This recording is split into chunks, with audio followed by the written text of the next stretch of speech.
Evening, everybody. It's Friday night. It's 9 o'clock. The jokes finally got bad enough in the pre-show that we decided it was time to hit the button and get going. This guy. I don't think they needed any help figuring that out. No, all me. I don't think they had any apprehension in the world on who was causing that backup. We'll be right back with you with special guest host Biff McHonky Donk. Yo.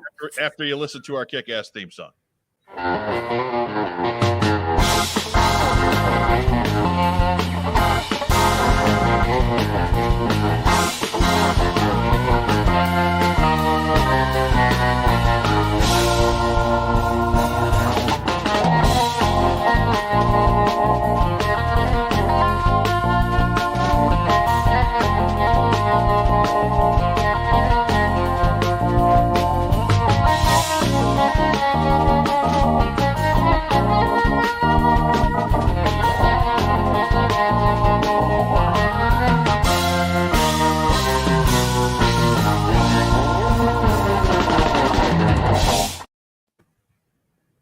How is everybody? It's What's on Joe Mind. We're a fan cast about the world of G.I. Joe. I'm your host, Mike Irisari. Joe Colton is on assignment this week. But still with us here in the top row, not ignoring his responsibility. The former head of marketing for the G.I. Joe brand at Hasbro. It's the Hot Show, Mark Weber. That's right. And you know how once in a while you hear us say the pre-show is actually better than the show? That was not the case tonight. Not tonight. No, not tonight.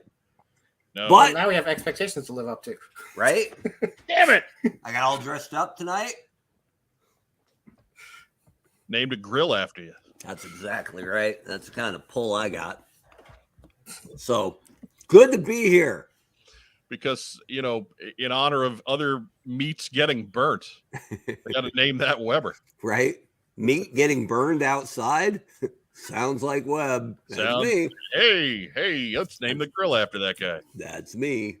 SPF 95. Here I come. And then there's the deluxe model, which is slightly larger and has a mustache. Hey, man, it's still a little bit sunny outside, but it's almost my favorite season, soccer season. So I'll be out coaching tomorrow, burning in the Rhode Island sun. So say a little prayer for me. In the pre 10 a.m.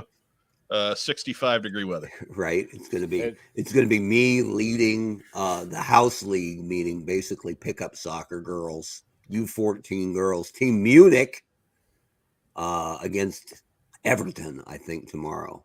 And I'm telling you, it's full Cobra Kai, man. Sweep the leg, show no mercy. I taught a fourth grader to say nobody's fast on the ground. I'm so proud of that. Yeah. It's true. Check out all that hot action at Buddy Cianci Memorial Field tomorrow. No, it's what is it? St. Andrew's Farm Field, which is actually the best field in Barrington. So, all right. See you there. Tickets, good seats, still available. Save that for community calendar. Oh, good point. Hey. We won't have time.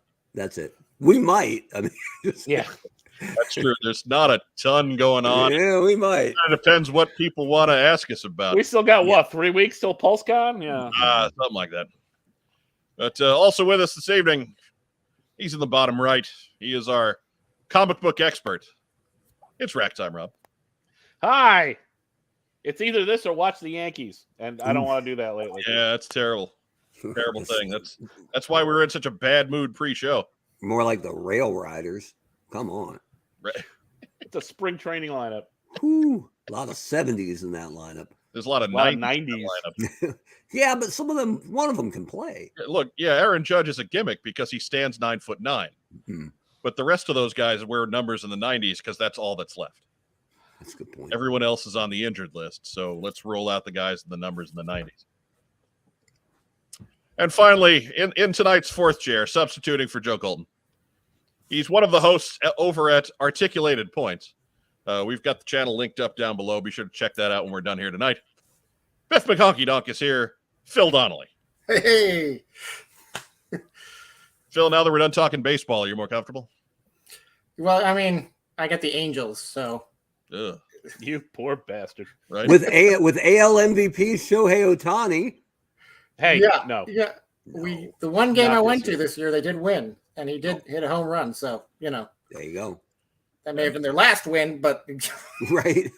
Josiah Alcorn getting the ball started tonight in the super chat with a $2 donation. Thank you so much, sir.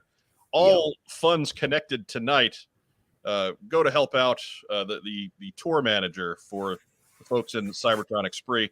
He was wounded. He was a bystander. There was some gunplay. He was buying a pizza and he got hit in the leg, and the man is not insured.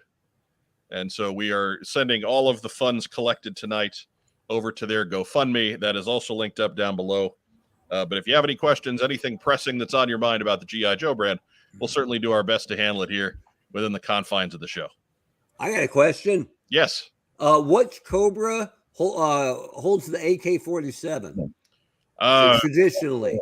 traditionally, That is the Cobra officer. Oh, actually, it would be the 1991 Cobra Snow Serpent. ooh, very nice.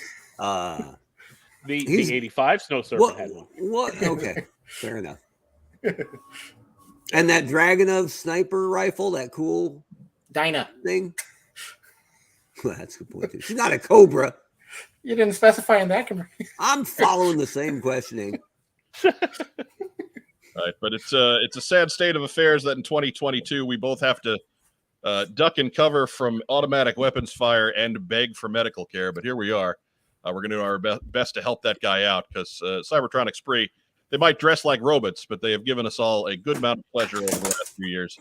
And so I think that's the least we can do to help pay them back. I like it. So, gentlemen, how's everybody? Baseball aside, that's the general mood tonight. Tired. I don't know what it was. It was a short week at work, but every day I came home feeling like I had been run over. That is always the post-Labor Day weekend week. It has driven me to the high life. There we go. Ooh. It is a good night for the champagne of beers. I'm just glad to be home in the temperatures. It's not in the 100 degrees for the first time this week. So Only 90? Actually, it's raining, so it's hot and wet. And, All right. it feels like Florida right now. That took the mood right out of it. Right? Makes you want to put an alligator in the backpack and go to an AM/PM and see what happens.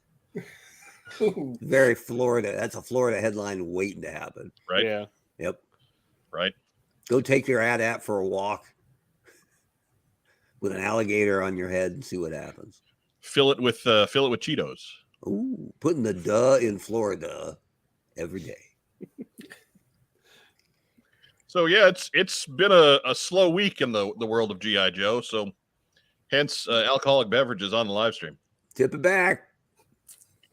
Got to make these 2 hours fly by. That's right. Yeah. I don't think there is enough Miller High Life to make that happen. Here's to good friends. Tonight is kind of special. That's an old My jingle. grandfather's favorite beer. My grandfather's favorite beer was he had a couple, but what was the Whatever was there, really, but yeah, yeah. whichever one was there and easiest to open. Yeah. He was a hams guy back in the day, Oh, don't forget Schaefer. and of course Schaefer. As all good New Yorkers, Schaefer is the beer. So I used to think my grandparents drank an awful lot of ginger ale. That's what I thought. no. It was that and skim milk. That's what my grandparents drank. Mixed? A terrible mixed drink. They're terrible enough on their own. They didn't have to mix them. Matt Rubin says my dad's favorite beer was Coors Light, and yeah, we're sorry about that. That Is Coors Light above Natty Light? Isn't Natty Light the bottom? Again, I don't drink. I got very little experience here. So you got to help me out. down there in the same range. I think you're splitting hairs at that point. Once you're that low on the evolutionary chain, Yeah. it's just one big. Some people put this one down there, but it's my favorite of the cheap beers. So, if I need a beer and I just don't feel like spending a lot of money, it's nice to have an option like the High Life. There you go. And I don't need a beer very often, but these past 2 weeks, yeah, we needed a beer. So, anyways, if you're paying attention at home and you need a beer, let's hope you got one. If you're following us on Facebook, go ahead and give us some kind of a reaction. Give us a thumbs up. Give us a heart. Give us a little huggy guy. We do love little huggy guy, despite our state of semi-depression. Just don't hug Tony Renteria.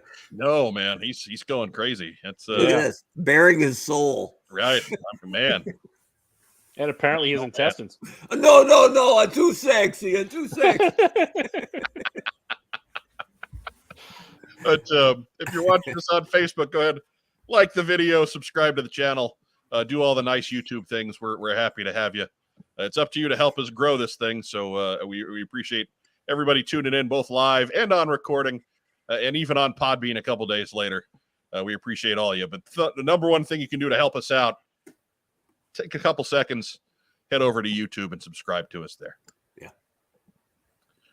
So what do you say we do a little community calendar? Sound good? Hit it. There's a Comic-Con or a toy show. What's on your mind? Wants to know? Tell Mike, Mark, and Joe. Community Calendar. Again, my favorite thing is when that shows up the thumbnail on YouTube on the TV. It's my favorite. Just knowing that everybody looking at YouTube through the app is seeing a very questionable photo of Joe Colton. Probably gets us some extra clicks. Like, what the hell is going on there? I need Maybe not from the right audience, though. No, but you know. Any click's a good click. But Beta Ray Bob has chipped in tonight. Thank you so much, sir. A little something to help out. We appreciate you. I know they appreciate you too. If you got any questions, by all means, make sure to hang on to a buck or two for when we've got question time, uninterrupted question time. But Nomad's Wandering contends that Old Milwaukee Light is the bottom rung buried in the pit. I think any Tough to beer, argue with him. any beer that needs two qualifiers that are both bad. Right. Yeah, you know, it's Milwaukee likes to claim that that's the brewing capital of the world. I used to live in the brewing capital of the world. It's St. Louis, Missouri, because there is no Old St. Louis Light that is a terrible beer. It means that they actually win the tiebreaker.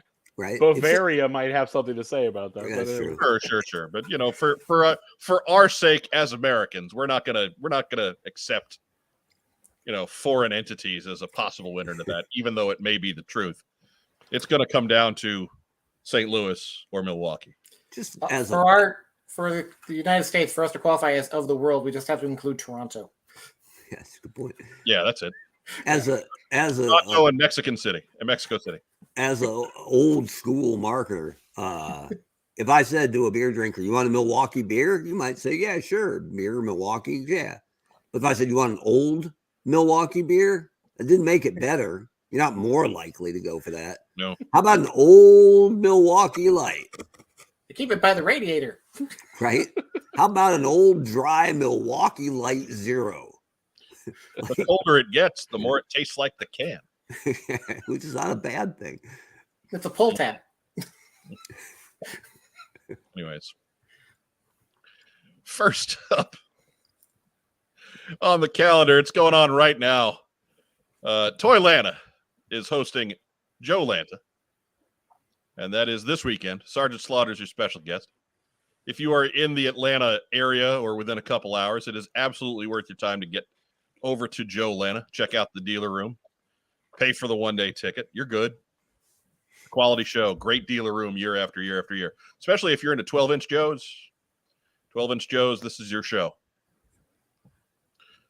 But, Mark, you ever get to do that one? I've never been to Joe Lanta. No. I didn't know if Hasbro ever sent anything that way.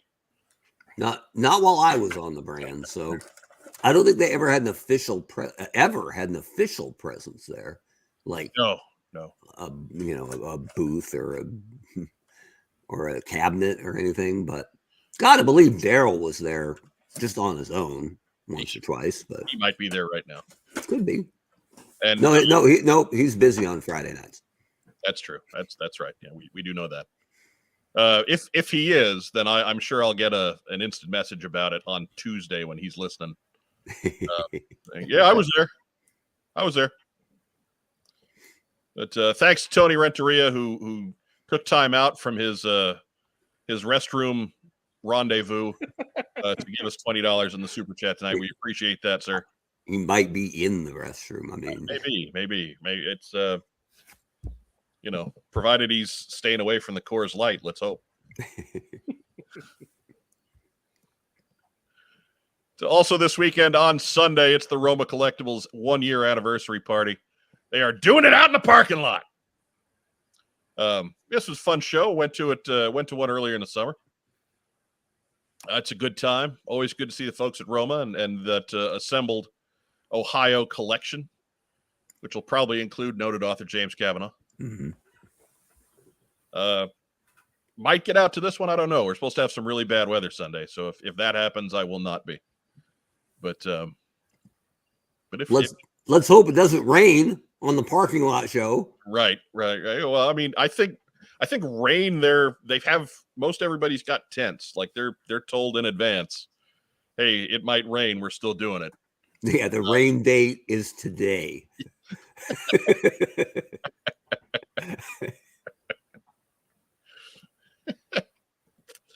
Action J points out, speaking of old style beer of the Chicago Cubs. Ooh. That is a beer that is tolerable draft. Absolutely terrible in the bottle of the can.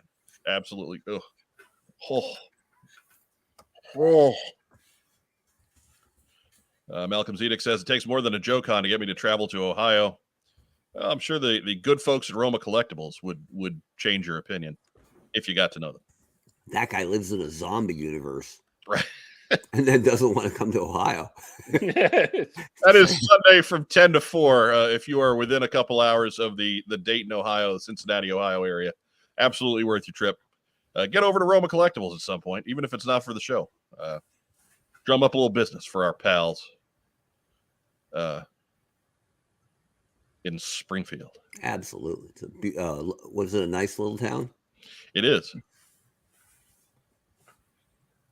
Oh, Biff McConkie Donk needs me to drop him from the screen for a minute because he's got to fix his contact lens. I can't see. Boo! We'll bring him back. Maybe.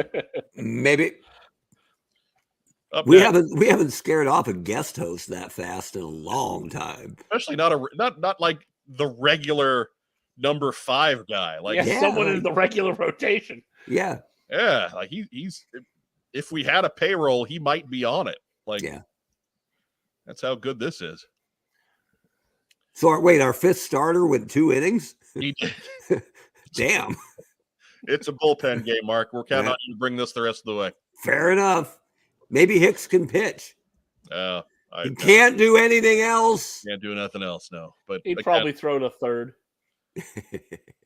Welcome to the Bronx beat with 3 disgruntled New York Yankee fans. That's it. And Biff McConkie Dunk's empty chair. Oh, wait. He wasn't ready. I can't do that to him. Gotta keep him guessing. Was he looking for the contact lens? I think so. Yeah. Okay. I think so. But Hasbro PulseCon is at the end of the month, September 30th and October 1st. We still don't know a whole lot of details. We got a little ways to go before they start releasing that stuff. We can tell you, though, it is on September 30th and October the 1st. Right, exactly. And we know there's a Transformers panel on September 30th. I think that's the only thing that I've caught so far. Is it okay now? Yeah, it went up into the island. Oh! Did it fall out? It looked like you were looking for it. No, I have to. It's a tight fit back here, getting back in. Okay. I was going to say he didn't find the lens, but he did find heavy metal and hardtops mics. So there you go. Oh, if only. Win. There you go. Oh, there's a Power Rangers panel on the 30th. There you go. All right. They'll file that under. Who cares? Oh, come on, man! You're gonna upset Matt Rubin. Hasbro barely cares, and they own it. Yeah. It's assembly required, still going on. That is on November 4th and 5th. They haven't canceled because we got on their PR wagon. There we go. There's Matt Rubin helping us out. Oh, appreciate that. I care a little bit. I hope the taupe ranger is in that. The beige ranger. That's Right? only if you leave them out in the sun too long. Oh. Be nice. Now Yeah. I'm gonna look at this. I'm gonna give Mike Irizarry mad ups here because of the logo placement here. Tell me that Dr. Mindbender is not giving Darklon a wedgie right now. Look at that. Woo! I mean, it's the late '80s. People wore their pants higher then. So I don't think Old man he did. Darkalon. I don't think he did. And Darklon's like 10 feet tall. Look at that. Uncle Murray Darklon. But Assembly Required is being held in the Hy-Vee Hall in downtown Des Moines. Travel packages are available now at the online store, or ticket packages, I'm sorry. I think the hotel block is filled up. I believe they are working on getting another one open. As far as I know, there's still some vendor spots available. You can get more info at codenameiowa.com. Part of that ticket package is the gear package, which is part of the gear kit, rather. And you can see here, this is straight off of their website. Some of the stuff you can pick up in addition to your ticket. And a quick thanks to Michael Gene Fleming for his $5 donation. Was thinking about Daryl DePriest the other day going through my books. Haven't really heard about him since JoeCon ended. How or what is he doing now? We're working on helping you answer that. We'll keep you posted. He did just make a Star Wars guide. Yep. Yeah. Doing well. So not to be cryptic, doing well, living life, happy. Yeah. The gear kit includes a 6x9 reproduction pop style card back, including characters from the 1982 launch lineup. And that's a big part of Assembly Required this year is they are celebrating the 40th anniversary of Real American Hero. That's a good idea. Yeah. Somebody should do that. Right? There is a XMLR weapon pack on the card back for 6-inch classified figures. And that's why we got Flash in the picture there, because that's Flash's laser rifle. There's a shooting range backdrop in the 112 scale. There's a diorama with weapons in the 118 scale. And then there are high-quality vinyl die-cut stickers featuring Red Rockets, Mantas, Mobats, and Vamps. There's 12-month calendar, and there is many, many more surprises. So if you're interested at all in making a trip to Des Moines, Iowa in November, Assembly Required is the reason to do it, because really there's nothing else going on in Iowa in November. I've been to Des Moines. They have a very nice Burger King, spacious and clean. That's the most I can say about my experience in Des Moines, Iowa. I have not had the opportunity to make it out to Assembly Required. Not sure it's going to happen this year, but we'll do our best. We will be talking to these guys, to Brian Sauer, next week on the program. So we will get the absolute lowdown on what's going down with Assembly Required next week. Mike, yes, you're Mr. Flash, and I mean that in a G.I. Joe way, not in an indecent exposure way. That tube doesn't come out of that part of the backpack. It does not, but the card has tried to convince us of that for years. So,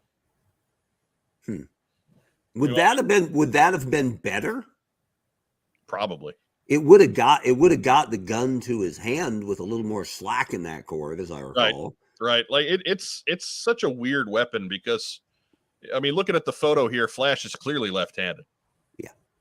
But the way that gun used to come out of the pack and the way it would sit in his arm, you almost had to put it in his right hand. Otherwise, it would sit in his left hand and just point over that way. And right. And it had a curve at the end of the stock, right? Yeah. To go against the forearm. It did. And that was for a right-handed holder. Dope. And a good point here. If that laser gun was Bluetooth enabled, we wouldn't need it to. Well, Ooh. I guess. What if it was YouTube enabled? Ha ha ha. Then it would still probably not be subscribing to our channel. Maybe Flash was just walking and the guy was like, "Hey, camera guy, need a shot. Look mean." And he was like, "Whatever." He did his best Bigfoot pose. Right. He's either disappearing into the brush or crapping on a bush, or I'm not sure which. But again, Brian Sauer of Assembly Required will be with us next week.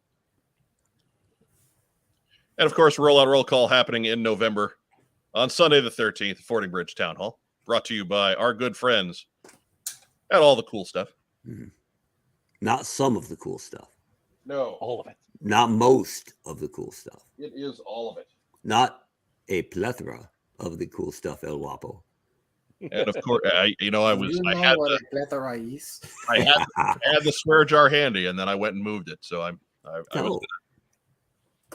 I mean, they are the proud sponsors of the swear jar Right. here at What's on Joe Mind. So with no swear jar, we can just say it's effing roll out roll call. It's roll effing out, roll effing call. It's a great effing show. It really is. I've been to 3 of them. You'll have a GD good time. In effing Bridge. And they are, again, the sponsors of the Swear Jar. You can contribute to the Swear Jar, help get Joe Colton out of trouble by contributing to our coffee account, which is linked down below. We picked up a new monthly sponsor. There's a new name in the end credits. We have an Elite 8, finally. Nice. We have gone from Magnificent 7 to Elite 8. It's official. The inner circle. But our theme song has gotten worse. Yeah. I mean, Magnificent 7 is a good theme song, but we've swapped in. I mean, what would that be? The Luther Vandross One Shining Moment? One shining moment. Oh, Not bad. God, I used to love that bit. That's my favorite part of that whole tournament. Anyway. It was mine too, but when I used to know the players before they were one and done high school bastards. Like it's one of those where I will live chat that with my friend Butch, who I used to watch with in college. The ball is tipped, and all of these Kentucky kids aren't coming back. Yeah. But come on now. Back in the 80s, that was just because of grades. Well, That's not a whole lot different. That's true. Back when Calipari was a young guy being a dirty coach somewhere else. At UMass. Yeah, right. Did they make the Final Four? No, they didn't. No. Technically, no. No, they did not. But technically, yes. Officially. No. Technically, no. He made the Final Four at Providence too, right? Or somewhere else? No. No. Providence was Patino. Oh, that's right. Where was the other place that he won the Final Four that it got taken away? Memphis, right? Yeah. It's hard to keep it all straight. I'm sorry. It is. But look, I'm less mad at him than I am the construct that these players are forced into. But that's a subject for another podcast. So yeah, we're going down. We're going down where? Where are we going down? Down there. I guess. Down where? But Charlie Kokolski asking the question, why did they need a laser trooper when they all had lasers? That was just the animation. They all had lasers. Yeah. But that's why Flash wasn't doing much on the cartoon. He didn't do a whole lot on the cartoon, but he was there for, of course, Operation Mind Menace.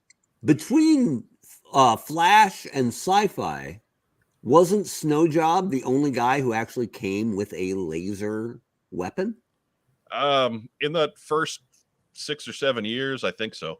Which is fine, which is good. Okay. On the Joe side, I mean, a bunch of the Cobras had laser pistols. Well, yeah. Cobra Commander, Destro, Zartan. Iron Grenadier. Baroness had a laser rifle. Right. That Baroness rifle was thumb breaker material, baby. It really was. Yeah. Careful with that. Flash had other uses as well. He was an electronics expert. Yeah. He was something of a sniper for that early team. So even if you're just discounting the laser trooper thing, he had his other roles to fill. He's also the starting quarterback. Just to be sure for the Jets, the company flag football team. For the Lodi High School. Did I say that right? Yeah. Yes, it's Lodi. Then Captain Gridiron had to come and take his thunder. Right. I kind of figured that Phil would give me the answer on that, being Mr. California, you know. Lodi. You know how you get to Lodi? You take the 444 over to the 122, and you take it all the way to Marina Del Rey. Yeah, that's NorCal. I know, but you're on your way. Then you turn right. I would take the 5 or the 101 to get in that general vicinity, and then I'd be lost. So what do you mean? The 101's going to be jammed. What? But you get the nice scenic views as you're driving on the cliffs of death, waiting for one sort of washout to pull you over the side. You've hooked him. You've brought in we brought in the substitute, and you went and hooked him into your sorted pool. Stuart, what are you doing? Sean Ristel, thank you for the contribution. Flash can play catcher. That is not football, but sure. He could play left field for the Yanks. Damn it! Oh, swear jar. That's not hard to do.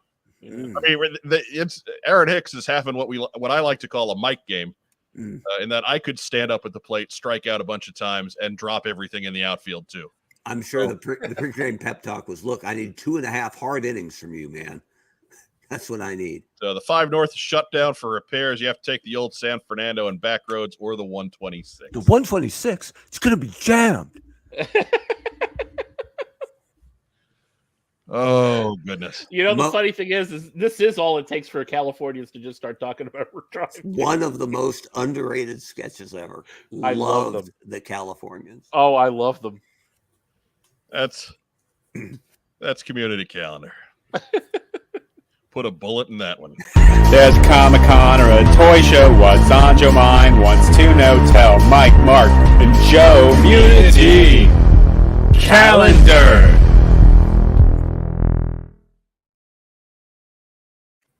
And again, like the placard says there, if you've got a show in your area, let us know. We'll certainly do our best to get the word out.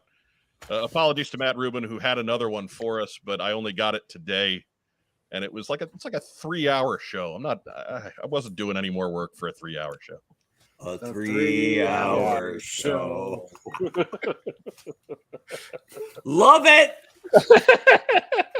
Unrehearsed, totally live. I don't have enough of these guys, please. Do not have enough. Pace yourself. And I just need to do harder. When I say pace yourself, I mean get smashed as fast as possible. That's not possible. I have 2 beers, man. I can't. Water it down more than it already is. Make it last. Put it in IV, straight into the bloodstream. Yeah. The rails are over there. Well, I know, and that's why we're off them. We've never been close to that. There are rails? Just wait. We got lots of news for you. But no, we don't. Malcolm Tedick says, may I point out that Biff's AT-AT is dangling precariously on a bed banister, and it looks painful. The Empire will not be pleased. Funny, we covered that before the show. Look, man. That was a pre-show topic. Look, man.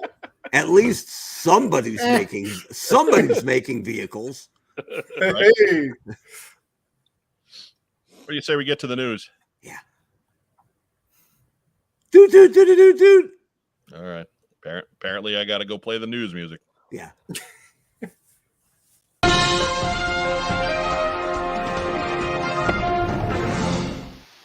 All right, because we're just not doing it tonight. We're just not.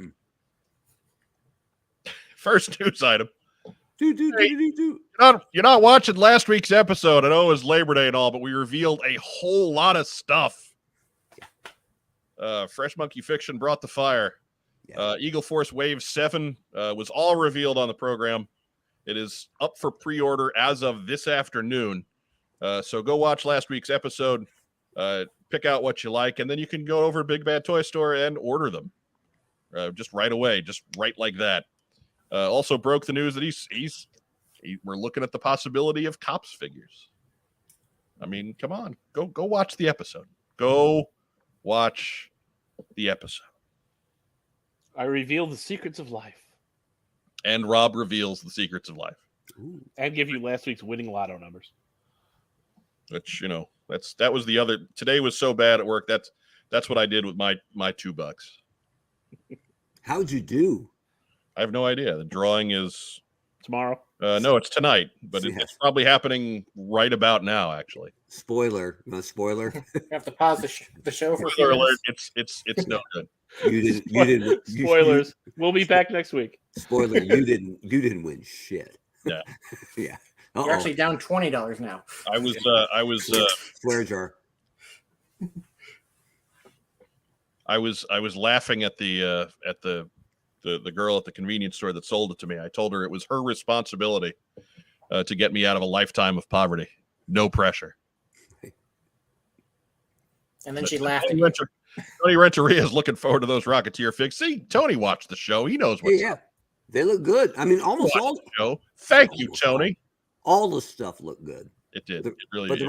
the Rocketeer stuff is one of the standouts. Yeah.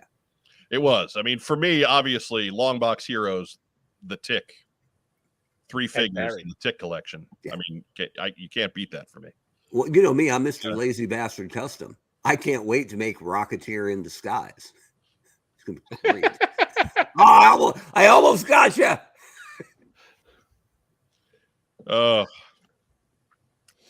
And next news item. Do. Hey, this Woo. has been out there for a couple weeks, but we figured we weren't anywhere close to the Hasbro stuff, so we didn't worry about it. But Hasbro reveals are set for September 23rd. Yay. And there's some channels out there trying to tell you that they know what's going to happen on the 23rd already. So good on you, fellas. Good work there. I know what's going to happen on the 24th. Right. Target's going to cancel all your pre-orders because they don't know how to do this. That's just your pre-order. No, Bill Nedro got popped on his birthday. That's right. Canceled 17 pre-orders. Now, is that because it was his birthday? No, it's because he knows me. It's a Let's plot. see right there. I only order from Target under an alias. Yeah, that's a good point. I believe That that's is- that- fraud. That's not if the credit card information's right. They can send it to Sixto Lescano. It's okay. I think fraud is letting you pre-order stuff and then canceling it for no reason.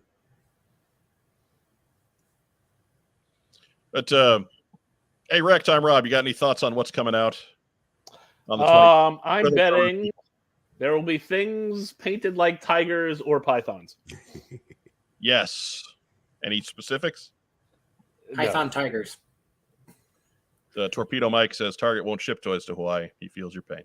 They won't ship toys to Rhode Island or New England or the Midwest either.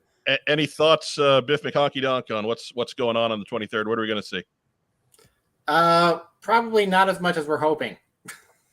No, I don't think so either. I do think we'll see a couple of Joes. I'll be honest with you. They said Copperhead was coming in 2023. I bet you we see Python Copperhead as one of the selections. How about here out of left field, Tiger Force Sabretooth? That would make sense. Yeah. Repaint.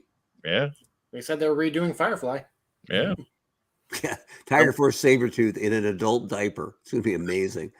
That wouldn't be redoing Firefly, but sure.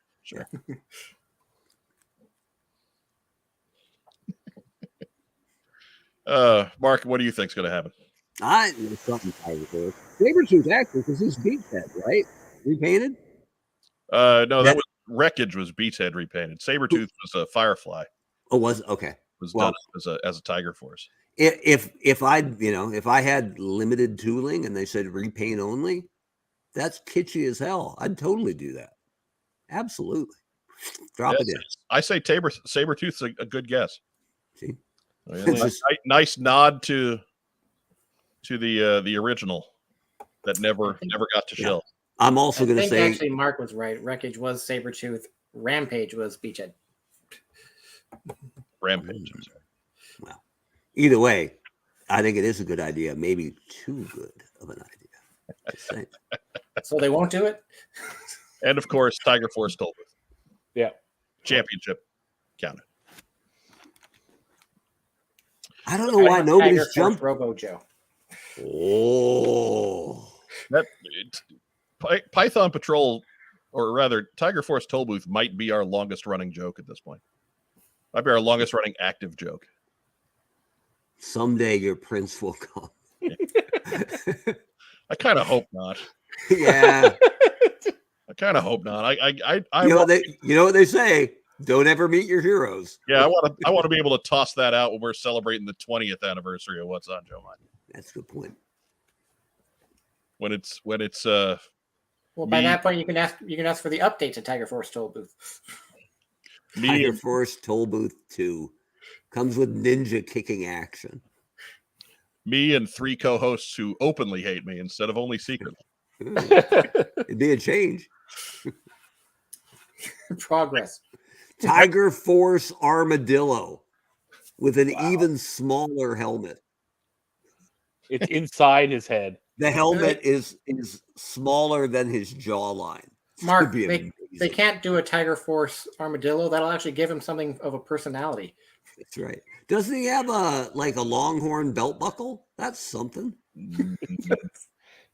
Doesn't he? No. Yeah. Him and half the schmoes in I Texas. think maybe.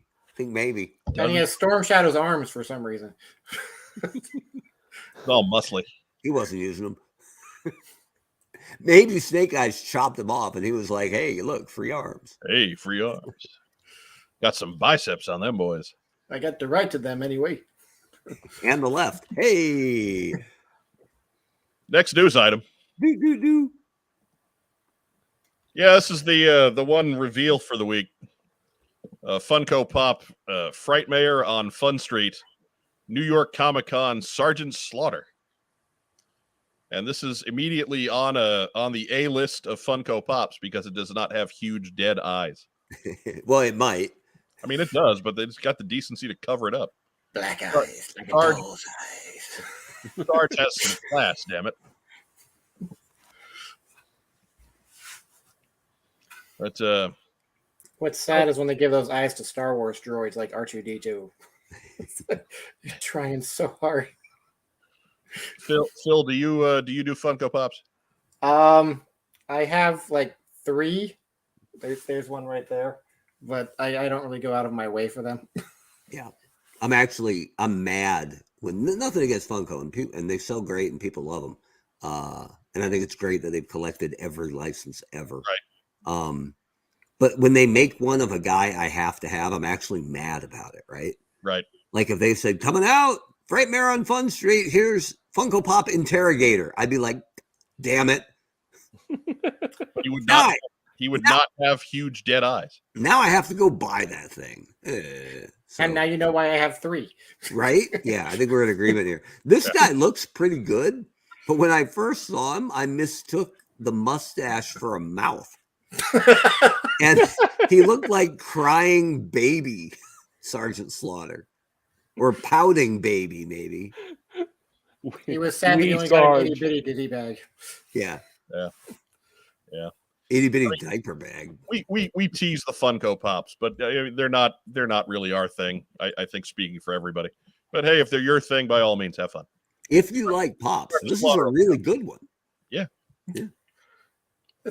I can find nobody I know who understands the appeal of Pops, but we all know that they sell. And they sell everywhere. They were on the counter at the gas station where I bought this lottery ticket today. What were your options? Stuff from the Ghostbusters movie from this past summer. Imagine that Ghostbusters stuff that doesn't sell. Imagine. Especially when it's characters that nobody knows, right? Yeah. Nobody's favorite franchise. Like they're not trying to sell me a Funko Pop senior citizen Bill Murray. They're trying to sell me Funko Pop of one of the kids. Lucky. I don't really. Finn Wolfhard. I haven't seen the movie yet, so I wouldn't even know what to call them. It's actually pretty good. Oh, As far as I just haven't gotten to it. long delayed sequels go. But next news item. Do. It's Chunky Tank Kitty. He's back Right? because I can't get enough. This is Biff McChonky Tank. Or Buff McChonky. Now that you're here live with us for the first time since the premiere of Chunky Tank Kitty, give us your thoughts.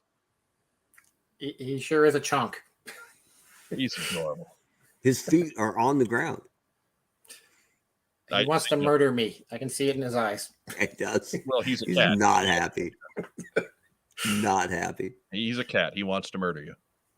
You will take that opportunity. Yeah, cats are like roommates, right? They think they should have a say in what goes on. Dogs are like babies that never grow up. That's why cats sit on people's faces. They test to make sure that, oh, well, if I get a response, this person is alive. If not, I eat their eyeballs. There you go. When they like you, they start clawing on you. Now, when I was married and I had cats, there was one of them would sleep on my head. She kind of looked like a Davy Crockett coonskin cap up there, with the tail going down the back of your neck. Right, and what's more, my hair is very dark, and it was an all black cat, so it just looked like my head was totally misshapen. So you looked like you were the Grand Poobah. I looked like the Great Gazoo with a giant head. The Great Gazoo. Also, Bruce Bochy.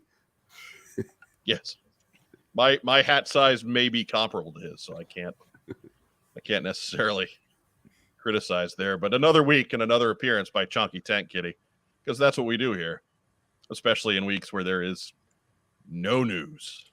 He needs a little mic that you can lose easily. We'll Photoshop that in for next week. Yeah. That's it for the news.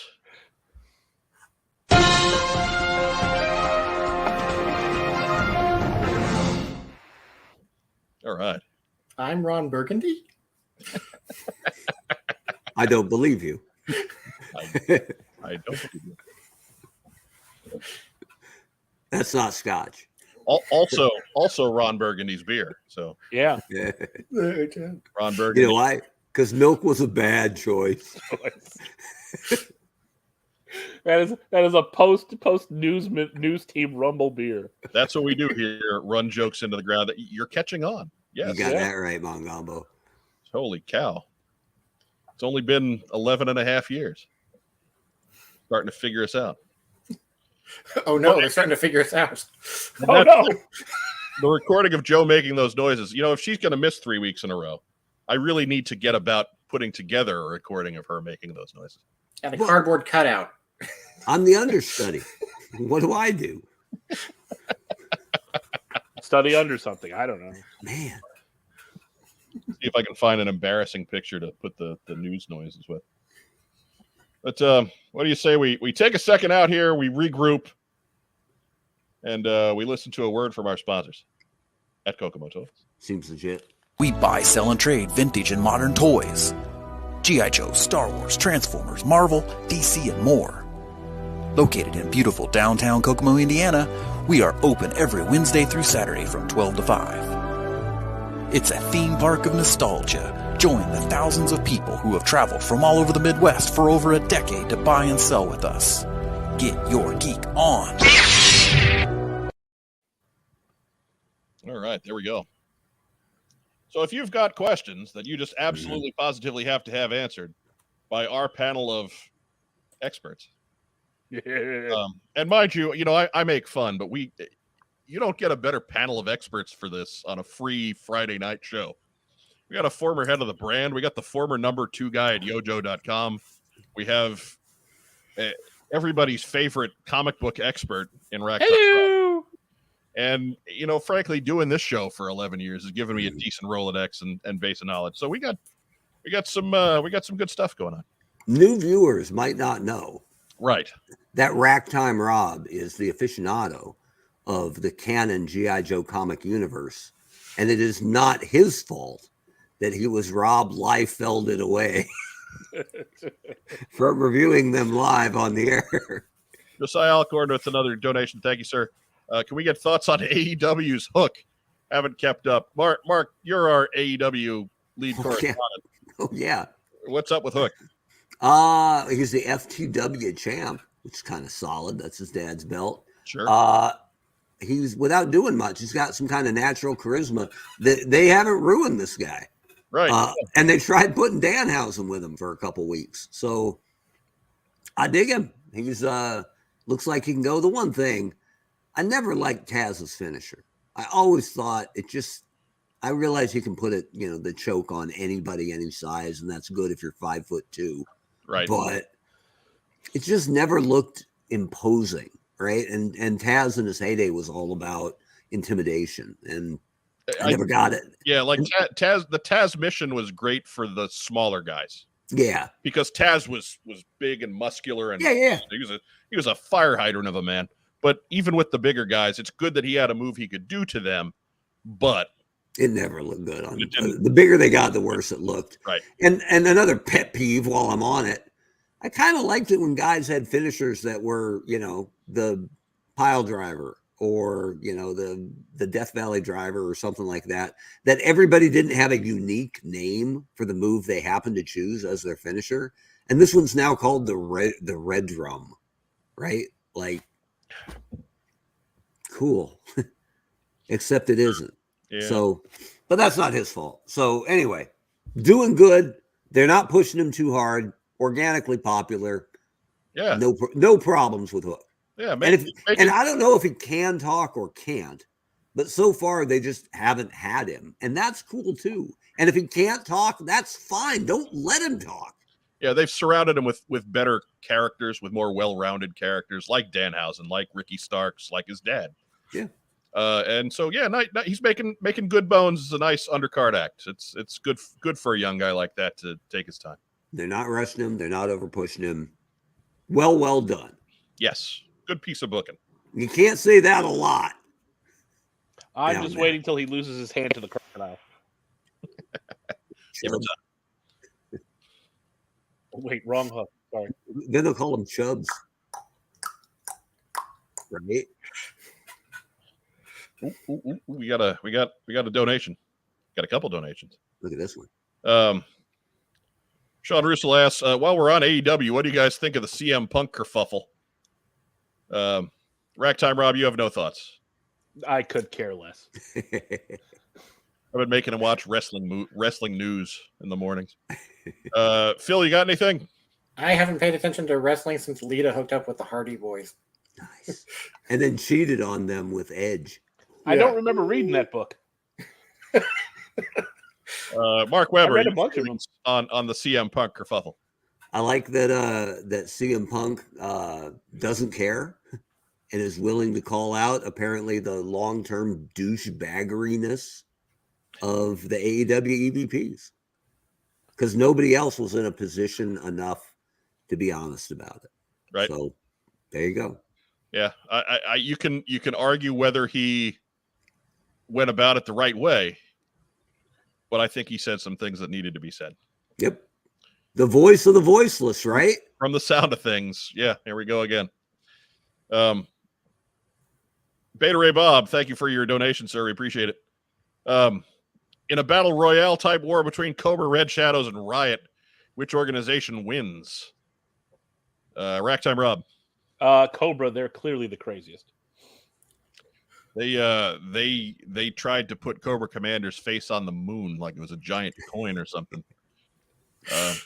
That's good. Hey, that's good marketing. They only got CHA on there though, right? Yeah, and then Hancock stole that. I was just about to go there. Phil Donnelly, what do you think?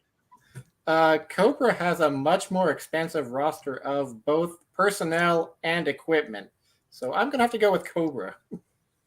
Weather Dominator, baby. Yeah, Mark Weber. Are we talking actual battle royal? Because I'll take Road Pig, throwing everybody out. So yeah, I'm going Cobra. Not to mention that Roman Reigns style all sizes wrecker that Destro would play in that fight. That's a good point. But yeah, and then Big Boa.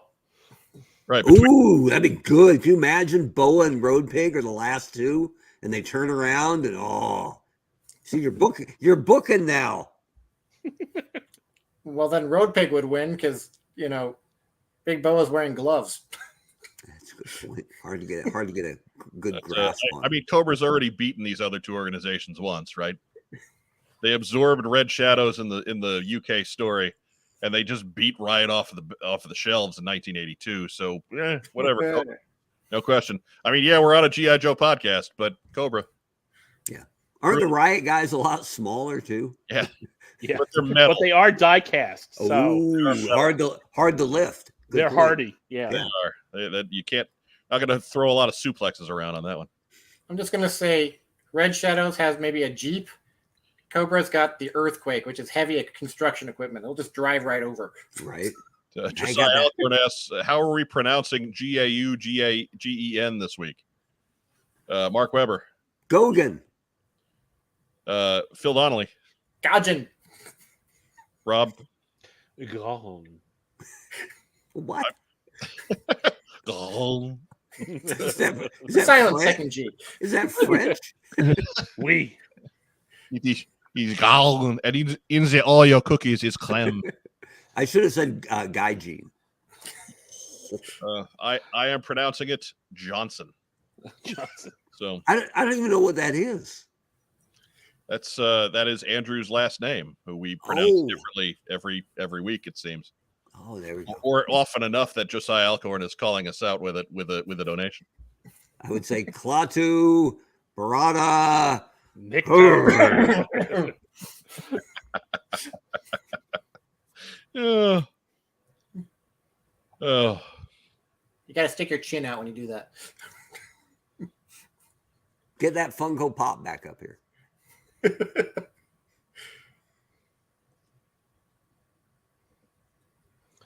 Looks for There we go. Angry Baby. I'm glad that I've ruined this for everybody who hadn't seen that before. Right. But you'll Now, never sorry. learn this. That's now Sergeant Slaughter is going to stick that thumb up your nose. right. He'll smell that for a week. Andrew Gauguin looks for the unsubscribe button. And not because we made fun of his name. If you're going to fault us for making fun of people's names, you can't fault me. Oh, look at this. Over under how many mats in the chat? I'm going to say that is. We'll set that number at 4.5. Ooh. 4 in the hook. There are currently 50 people in live chat, so I would say 4.5. 4 is under, 5 is over. Any mats in the live chat, by all means, sound off and be Sound gone. off. Matthew, roll call. Who the hell put Storm Shadow's arms on a tank driver? At least his forearms. Have you seen that guy? They clearly weren't trying very hard. Come on, Man. Yeah, I mean, come on. Red pants, red pants. you know it's got them orange. You know, like what is that? Like tangerine wear? And the guy had to be like, "Look, man, I know tooling's tight, but I got to have a new head." Like, oh, Well, you can have a here's new this head. guy apparently wearing an old football helmet or something. Sleeveless tee. Got the cheapest head money could buy. Ugh. And Armadillo himself looks pretty pissed off about it. It's crimson my brain. I'm trying to find the. Yeah, I may have to wait for another episode. May have to wait. Mm-mm-mm. You sure? Because we could use it. I know, right? We decide we're doing something for charity again. Everybody gets tight on us. Right? How many mats have sounded off? If the show's It's not... just Matt Rubin. Oh, man. Just Matt Rubin. Only one. Wow, we are way under. If the show's not going anywhere, I can always put my son on camera. He'll do that on his own. Ugh, that bit never works. Talk to the audience. Oh, that bit's dead. Matt Rubin is the only one. Thank you again, sir. Charles Kevin Porter showing up with the smallest of donations, but hey, every little bit counts. We appreciate that, sir. Thank you. That's a new name. Thanks for tuning in. How many beachheads? We will get to that later in the show. That will happen. But we've got we've got a graphic for it and everything. Ooh. That's Big later in news. the program. We can't do what we got in an hour into the show. Look, we don't have to do 2 hours every week, and we're certainly not going to get there this week. But we got to do 1 hour. We got to get one on the books. This is what we call a tease, folks. Yeah. Right? If you think we're, veering into lame territory, the show ain't going to be that long. So it's actually the lame to minute quotion is Right. Yeah. I mean, incredible. this is an episode where we warned you that this was really all about what you guys could generate for charity. We're going to match whatever gets put in there up to $100. And yeah, we're looking like we're going to make change. So, but spoilers for what we got in. See, yeah. Spoiler: we are all about breaking news. You are sorry. You are. Oh boy. So Well, there's it looks like someone's not coming back to the show. there's a couple community calendar things. There's not really any news or one news bit. There's only one Matt paying attention. I know. How are we so short on mats? We have a match. We have a mat. Normally we have a mat surplus. It's a matastrophe. Oh, catastrophe. All day, baby. All day. We had some good wrestling chat going on. Yeah, and everybody's just tapped out on us. depressed baseball. Tapped out. Armadillos, forearms, and belt buckle. The fighter part of the point show of now a that you're rolling watching thunder us. driver. We want to have chats about things that don't have anything to do with the program. More exciting for customs, Carl Weathers, Star Wars guy, or cigar smoking arty looking guy from Fresh Monkey Fiction. So, Mark, you do some lazy bastard customs. I do. Would you like to see one? Perhaps, but first, let's get your expertise on answering this question. You know, it's hard for me to endorse smoking, given my own personal history. But As an avid former smoker, yeah, pretty much, right? As in, never smoked ever, not once, but still got the prize. So that's awesome. But the Arnie guy's great. And has there ever been a figure with is it a removable cigar, or it's glued in? I think so. But I think Toy Biz originally planned for their first Nick Fury Marvel Legends to have a cigar, and then someone said, "You're selling the cigar to kids." It's like, oh, right. Yeah. Hard to believe that there was no A-Team Hannibal that didn't have a cigar, but whatever. So I'm all on the Arnie train. Biff McConkie Doc, you a little customizing. I would want the Carl Weathers head just so I can make Carl Weathers from Arrested Development. You got a stew going, baby. I would want him just so we could do Chubbs from Happy Gilmore. That's it. That's what I need. Second Chubbs reference tonight. That's awesome. Somewhere out there, Johnny Vandermeer is going impressive. And that's second Chubbs reference, not related to this guy. Third tank, I believe. And Matt Rubin taking his victory lap. Thank you for your super chat, sir. Easily came out on top. That's right. Easily our favorite Matt. You're totally our guy. And are we saying that just because you're here and none of the other Matts are here? Yes. Yes, we are. If you don't come back next week. Hey, best ability is availability. Sean Russell says this is the insulting the audience segment of tonight's show. Yeah, kind of. And we are your roast masters.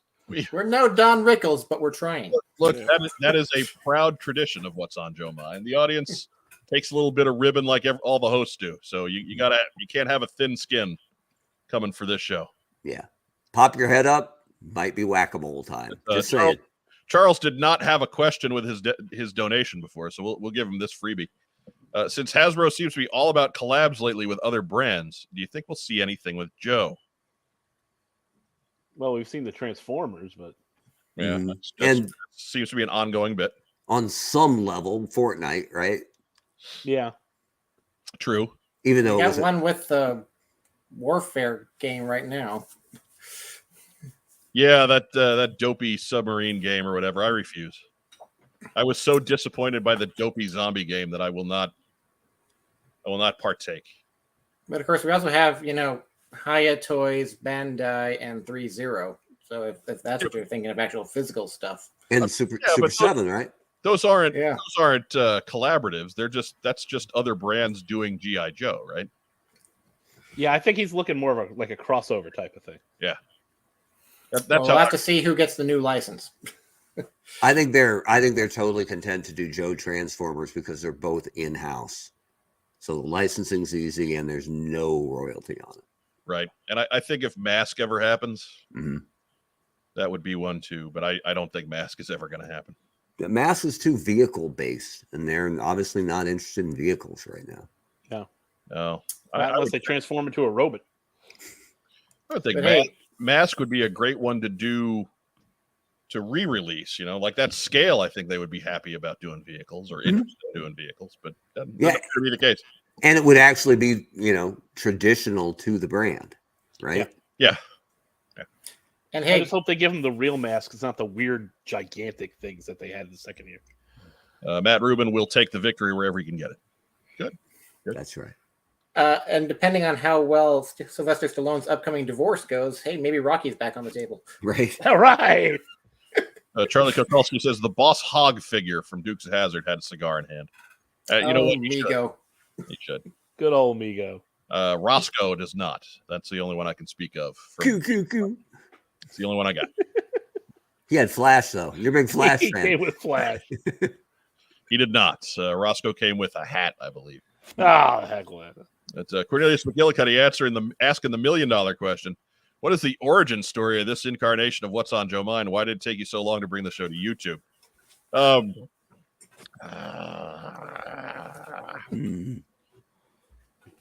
mean, really, it was just we felt kind of stagnated in the audio only world. We figured we could continue to do that by doing video content as well.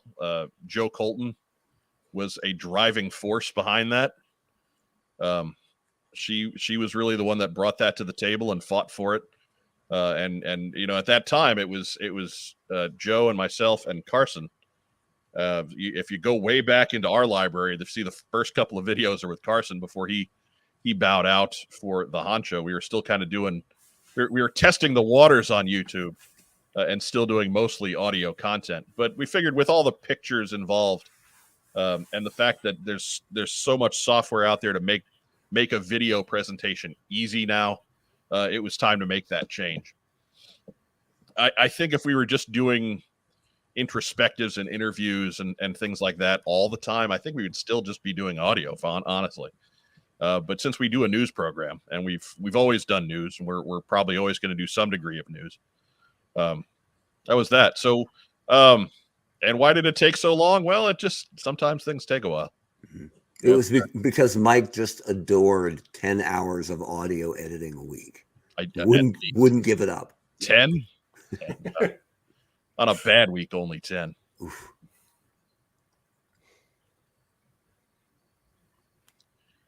But, if we keep talking Mask, we can get another Matt. Josiah Alcorn asks, Pride of Lions, Murder of Crows, Flock of Sheep. What is a group of mats? I think that's a mass. A mass of mats. Because, any group of matter is mass. Or matter is anything that has mass. So mass can be anything that has mats. It's a solid explanation. We'll go with it. A floor of mats? Gaggle. A desk of mats. A hammock of mats. Get out of Family Guy. A hassock of mats. Ooh, I like that one. Place of mats. A place. I stole it. All right. A place of mats. All right. May have to declare that one the winner. He did donate. Yeah.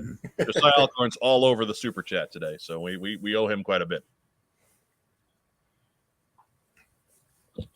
Remember, if you're just joining us tonight, you didn't miss much. But we are doing the super chat. Ask us anything. If you want to, guaranteed, if you donate, we're getting your comment on screen and we will answer your question. But all proceeds, all any funds we receive from this super chat, they are going to help out the road manager for the Cybertronic spree who took a bullet in the leg, and he is uninsured. So we are going to be contributing to the GoFundMe for his hospital expenses. He should be fine before anybody freaks out. He'll be okay. He'll make a full recovery. But he is uninsured, and so that GoFundMe is going to help with that process because the bills are going to come paid. But yeah, we're going to match anything up to $100. So Yes, Sean. Yes. That is the link to that is down below. If you're not catching this live, if you have no interest in having us answer questions for you, you can just donate right there in the GoFundMe. And but if you got anything that's on your mind, if you have any questions for, I don't know, a former head of the G.I. Joe brand, or a former higher up at yojo.com, or just some dude who spends his entire life memorizing comic books, like Ragtime Rob, or a longtime podcaster in the G.I. Joe community. Hey, we are answering everything. But Josiah Alcorn, again, thank you, sir. You're truly this night's MVP. Thoughts on Spectre Creative as a guest? No offense, Biff. Biff, why would you take offense to this? He did, though. Obviously. I was told not to, and my contrarian nature means I have to. Pearls are clutched. But Biff, what do you think? I mean, if you can get a former brand manager from Mattel to be on the same podcast with a former brand manager of Hasbro, it's sort of a world's finest, or it'd be like when Superman met Spider-Man. A battle royale. We got something in common. That's right. You'll either get along great or really badly, but either way, it'll be entertaining to watch. Right. I don't know enough about him to really pass any judgment myself, so I don't know what they do. Motuck was his baby. What's that? Motuck was his baby. Okay. He also did DC Universe Classics. Yeah. Tony Renteria asks, Mark, explain why you like the new 2023 Major League Baseball. Oh, I'll try. I'll try to keep it to 30 seconds. How's that? You take the time you need, man. Well, I don't want to baseball everybody away, but look, when the Tampa Bay Rays started using the shift a lot more than everyone else, and it was working, everybody else went, well, let's follow that. So we had got shifts all over the place, which, if you're not a baseball fan, means more fielders on the side where the hitter is likely traditionally to hit the ball, because some guys are far more likely to hit it one direction than the other.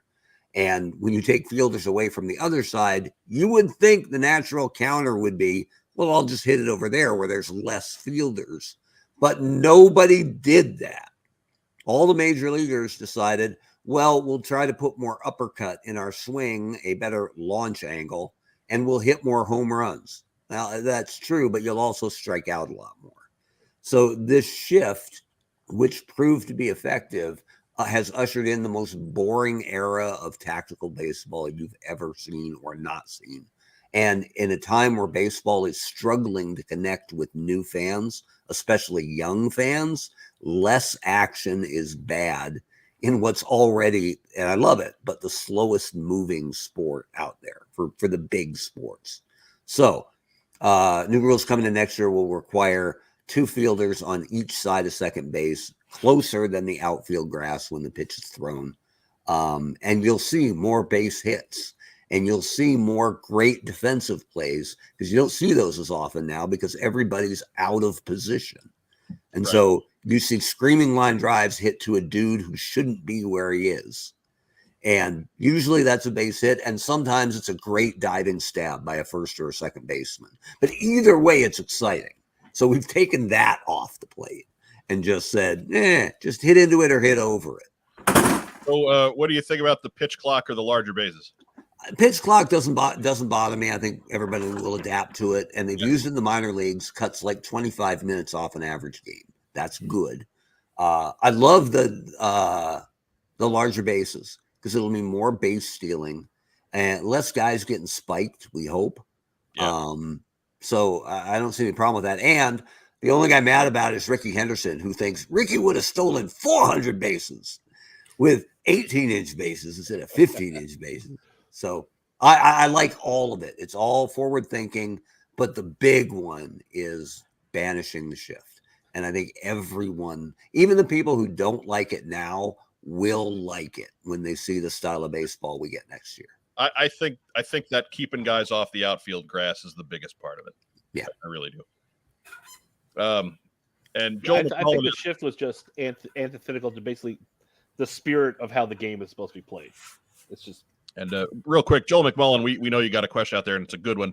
We will get back to it. I want to make sure we get the Super Chat guys in there first. I know you can't because you're from Australia, but we will treat yours like a Super Chat, but I want to make sure I get the other ones on here before they expire. Sean Russell says it could be crossing the streams. He also, that comment was about having Mark and the ex-Mattel guy on one show. Okay. Total protonic reversal. All right. There's really no beef between Hasbro employees and Mattel employees. No, everybody's got a job to do, guys. The overall companies might have a little spark, but it's not at the employee level. But Andrew Galgan, thank you again, sir, for that contribution. And here's your question: What do you think, if at all, Hasbro will introduce a new character to the classified line? Year 9, something like that. Yeah, that's a tough one. It'll be a while.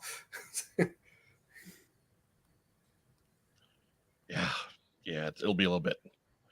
Joel McMullen asks, Mark, what was the obligation Fun Publications had to Hasbro and vice versa as part of that agreement?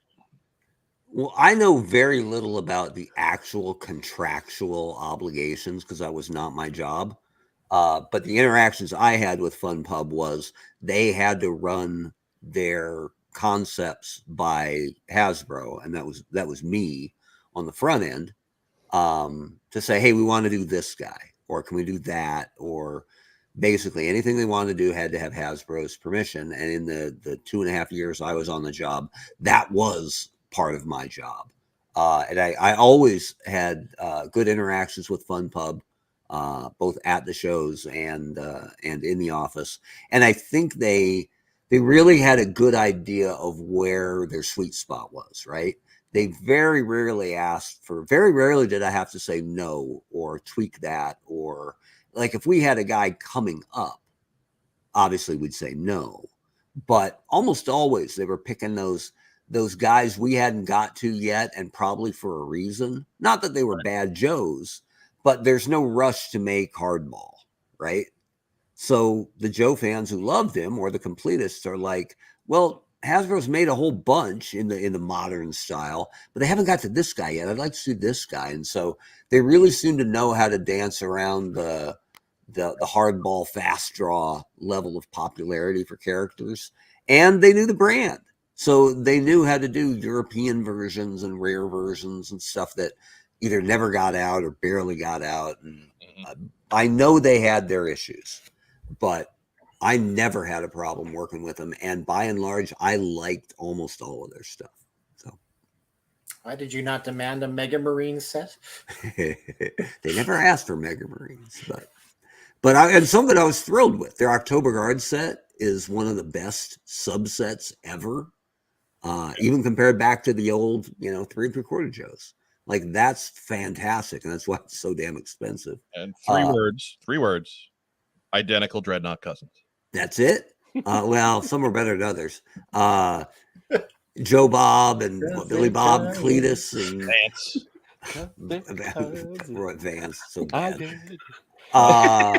What was on? I love that set so much, but I know it's because it's terrible. Yeah, it's so bad it comes out the other side. They weren't all good. Who stole their costume. They weren't all good, but I thought the Sky Patrol set was tremendously underrated. To get all those guys together, I know they're not A-list guys, but to get them all together, pretty cool. So anyway, I dug what they did. I think they did a good job. Geek Dragon asks, greatest Joe and Cobra figure and go. I'm gonna, you know what? I'll throw a wrinkle on this one. I will pick a genre, a subset, and you go ahead and do that out of that go. So Mark, for example, greatest Joe and Cobra in classified. That Zartan is pretty damn near perfect. I'm a big fan of the classified Zartan, so I'll put him up there with the Baroness is really good. The first Jester is really good. So pick one. All three of those rock. God, the Greatest Joe. It's hard for me because I hate that chest cut so much that almost every one of them has something wrong with it as far as I'm concerned. So whichever Snake Eyes is your favorite, the black hides the cut pretty well, and there's been plenty. So, and you know, Beachhead's got a vest. Yeah. Beachhead's pretty good. I had 2 different colored eyes. Right. The Max Scherzer of Beachheads. So, Racktime Rob, Greatest Joe and Cobra from Real American Hero. All right. Right. Well, I only have like 500 to pick from. Right. Try not to limit you too much. I figured you'd have your favorites ready to go. So. Yeah. Well, like I said, my personal opinion, 85 Snake Eyes. And I'm going to go 84 Zartan. A lot of Zartan love on the panel tonight. Phil Donnelly. I want to know Greatest Joe and Cobra from that Spy Troops Valor versus Venom run. Crosshair. Always been my favorite Joe from that era. Cobra, that's going to be a little more difficult. Crocmaster. That was a good figure. That was a good Proportions were right. It had the internal bolts. When that era got one right, they got one right. Yeah. And it wasn't that often. It really wasn't. It made it easier to pick. That's true. True, and I'll go with the modern 25th anniversary through retro card 50th anniversary through 50th. I think best Joe in that run was Low Light. Just an amazing figure, absolutely incredible. And Cobra. I did lose the bullet. Ooh, Mr. Cotta. All right, go ahead, Mark. Shadow Tracker. He's a good one. Brand new Cobra, single guy, not derivative of anybody. Yeah. Yeah. What? Dry air over here. We'll just let you guys fight that one out.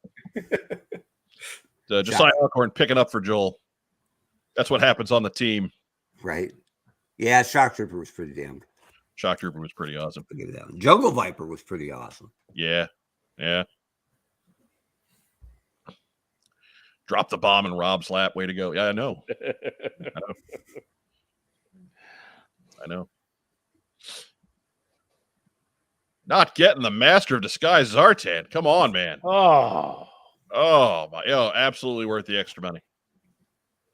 Absolutely. I'll just say this, Andrew. That much extra money.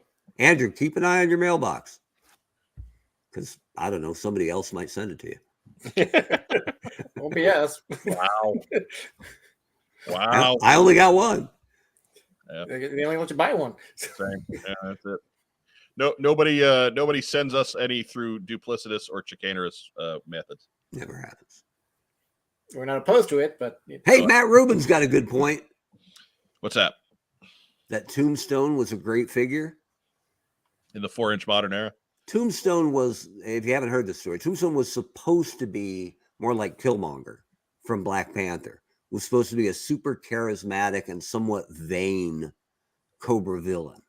And so I wanted him to be, the description was, I want him to be the guy who blows up the Hoover Dam and waits for the news choppers to get there so they get a good look at who was responsible for it. And instead they put a black, because I was tired of Cobra villains that are masked or hooded or, you know, covered up or scarred or ruined, or I wanted a guy who was proud of how he looked. And I thought that would have been really cool. Who was Duke Pretty. That was it. He was supposed to be Duke's opposite number. That's why they came in a 2-pack together. And so I wanted him to be vain, and I wanted him to be African American, because there weren't enough named African Americans in the Cobra ranks or on the villain side of it. And so I got one part of it, right? Hey, they got the color right. Hey, great. But they put a big X scar over his eye. And when the initial paint master came in, if you saw the first one that we showed off at JoeCon, both eyes were painted. And I thought this is pretty cool. And then it came out, and no, they accentuated the scar, and one eye wasn't painted, and I was pissed. I might have picked up one with both eyes off of eBay. There you go. Well, that's as God intended. Crocodile Joel McMullen, Mark, calling you out. Failing. He's good not too. mentioning Major Blood. There are more, and I'm not, by and large, I really like the classified line. I have a problem with the construction of it, but as in the physical construction with the chest cut. Right. But there are more top shelf Cobras than Joe's, by far. Right? Which Joes are just drop dead perfect? Snake Eyes and Timber for one. I'll give you that one. I'll give you Beachhead. I mean, yeah, I think there's some work to be done there with the gear. I have to see when Dusty shows up. Yeah, love the backpack. Hate the gun in retrospect. Dusty's so bland. He wouldn't get that. He wouldn't get that from me either way. Spirit. Spirit. I'll give you Spirit. Heavy Assault Roadblock. Great figure. Flint Breaker, I think is in that category. I'm Breaker's also fond of the scar they gave Flint. Breaker's solid, and true to the original in a modernish update, which I like. But the original Breaker's kind of boring, right? So it's true to a boring fig. He's Didn't a even have a little gun. bland, but At least they gave him a minigun. Yeah. The first Breaker had nothing. He threw insults. Right. They could have given, and that's my only complaint. he was flicking gum at people. Right. It was the power of Yo Mama jokes. Give him a pistol or a knife or something like that. To quote the dear departed Lieutenant Frost, man, what the hell are we supposed to use? Harsh language? That's Breaker. Nick Adams here from tipping over his brother to inform us that Eagle Force Wave 7 is up for pre-order at Big Bad Toy Store. We already told everybody. Thanks for tuning in at 9 o'clock. There wasn't a whole lot of news this week, Nick. We didn't miss that one. Got that one. Thank you. Josiah Elkhorn again. Any news on the Marauders Vietnam line? Mark Weber. No. Correct. That is correct. And now you know. Yeah, I know Marauder John has been on Facebook and stuff. I have not really gotten to dig into Facebook posts or things like that this week. So unless there was something official that I missed, I don't think there's been anything official released.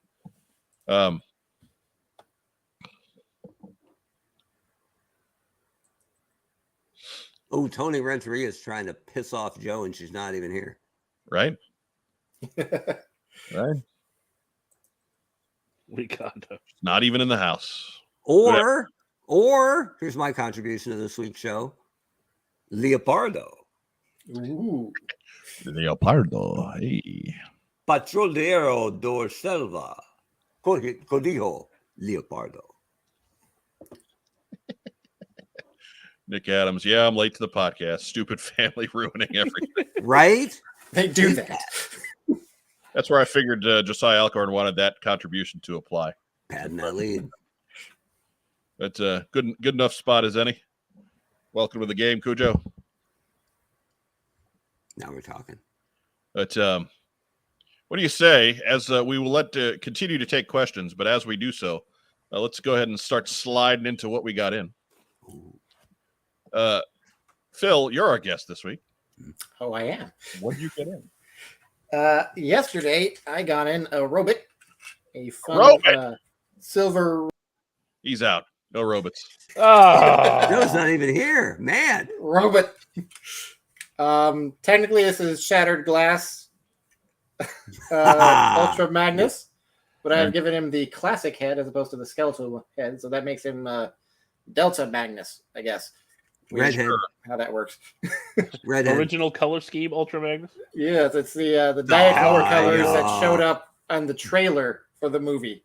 Well, that's because it was his original Japanese coloring. I think the Ultra is the part of the name that stays the same, and then you change the Magnus to another Nordic first name. So it's like Ultra Gunnar Ultra Sven. or Ultra Sven. And then last week, I paid a lot of money to get an empty cardboard box. Hey, normally Yes. Walmart does that. But it all goes into my weird obsession I have now with Cobra septic tanks. Because this is the shipper box for the Cobra septic tank. And inside, I have placed a box for the septic tank, a box for the toxic tank. Where does the toxic tank come from, just for folks at home? So the toxic tank is French, Belgian, and Dutch. Another box for a septic tank. This one is British, Spanish, and French. Okay. And finally, a box for the septic tank. This is the Chinese release, which is for some reason an Action Force box. And even more confusingly, these are glued flaps, whereas the actual UK release was a G.I. Joe box with folding flaps. I don't know what went on there. Well, thanks. Given Thanks for that pooping all over. Wait a minute. Thanks for pooping all over my Leopardo. With your I believe it's 6 pronounced seals. Leopardo. Whatever, with your 6. No one cares now. They've seen 6 septic tank sealed variants, or one of them's not sealed. Only the one is sealed. One is loose with contents. The other 2 are empty. Oh, okay. There we go. White Vegeta's got a question for us. Would you be okay with Walgreens getting classified special mission Brazil or a theme like desert or snow? I'm sure. Yeah. Why Sometimes not? people forget, in the world of shrinking brick and mortar, Walgreens is a friggin' titan, right? I've said from the beginning, there will be a Walgreens exclusive somewhere in this line before we're all said and done. I don't know about that. They've got 80,000 retail locations. They have had some, or rather, the Hasbro leadership change has kind of cast some aspersion on that. I still think it's going to happen at some point. Well, there was a leadership change at Walgreens too. The guy who used to get all those exclusives and stuff like that is no longer there, and Walgreens itself has not seemed that interested in reigniting that program. Right. I mean, they did get a Quasar for Marvel Legends. But the question being, would we be okay with it? Sure, we'd be okay with it. Okay. Well, given the distribution, I'm really hoping it's the Special Missions Brazil, because I wouldn't care that much when I couldn't find them. You need red mainframe, and you know it. Joel's question plus call to action. Josiah Alcorn wants other people to be doing some contributing. So there you go. Plus, if you're watching us on Facebook tonight, be sure to give us some kind of reaction. Give us a thumbs up. Give us a heart. Give us a little huggy guy. If you're watching us on YouTube, take the time to like the video. Subscribe to the channel. If you're catching us on the recording, please take a moment. Head on over to YouTube and help us out. That's where we count and figure out how we're producing things and what the size of our audience is. So we really appreciate you. Even if you are catching us on Podbean or Apple Podcasts or wherever you get your audio podcasts, please just take a moment, help us out a little bit. Joel McMullen's question from earlier, it's a good question. I was going to come back anyway, but do we think the huge surge in pricing on Joe figures is good or bad for the hobby? No, it's not good. But I mean, Good for us. it's one of those where the surge, everything has surged. Like nothing has stayed the same. Everything's more expensive. We got an inflation crisis going on, and we're not here to get into the politics of that, but it's not good for anything. Because whatever gains were made in the wages that we made over the last couple of years have been gobbled up by this. So no, it's not good in not a toy collecting sense, not in an anything sense.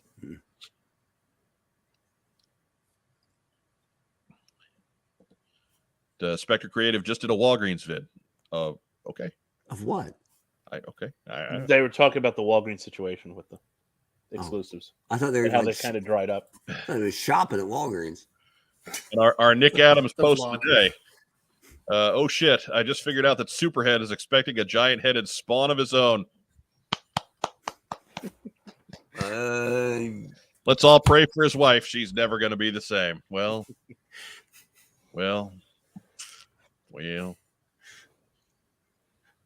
Mark, you have a question? No, I'm just rooting for the C-section. Okay, there we go. Yeah, go. Right.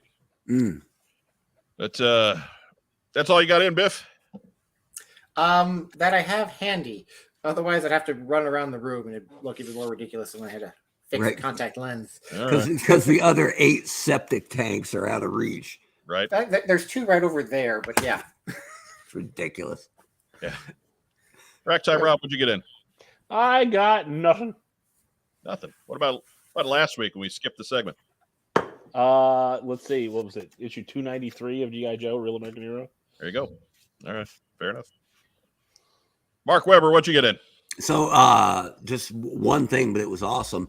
Joe artist, G.I. Joe artist, Jay or Jamie Sullivan, friend of the program, great guy, and fantastic artist. He drew it's not everybody, but it's like 200 different G.I. Joe characters on an alternate cover for the 300th issue. And he drew every one of them individually. He didn't like draw the first row and then just draw the top of the second row because they're obscured. And then he sold the original artwork through Facebook and through bidding. You could bid on it and try to win something. So I won something. And he said, hey, I said I was going to bid on Interrogator. And he said, yeah, I didn't put him on the cover, man. And I'm like, well, people make mistakes all the time. It's all right. But he sent me a message on Facebook and said, look for a little something extra in your delivery. And I'm like, oh, baby, here it comes. I'm going to get me some Interrogator. That didn't happen. But I got, look at this. This is for you, Rob. Yep. Retailer exclusive Dead Game. Hang on. Get that back up, Mark. You want that back You up? gotta traumatize the whole audience. Oh, Look at those cheekbones, The right? yeah, look at those Peter Dunwell. non-scarred cheekbones. By the way, I dig it. It was a good run, but the reflection in the sword or visor thing, the claws thing that McFarlane did, it's done. Just like the half face cover, done. I don't ever want to see those two things again. Another thing I don't want to see again, look at Scarlett's cheekbones here. Could plant carrots with a shovel like that. She is dangerous. Why So are that her- was why are her eyes rolling back in her head? right. Because she's reading Dead Game. Because she knew how she was going to get treated in this series. There you go. Another one for Rack Time, Rob. Loving it. Look, it gets better. I put them in order. Okay. So this one's autographed. Love it. All right. Cobra Missile Missile Command Command. thing. Yep. And then this one's outstanding, right? I got Digging one of that. those. Yeah. Digging that autograph up here.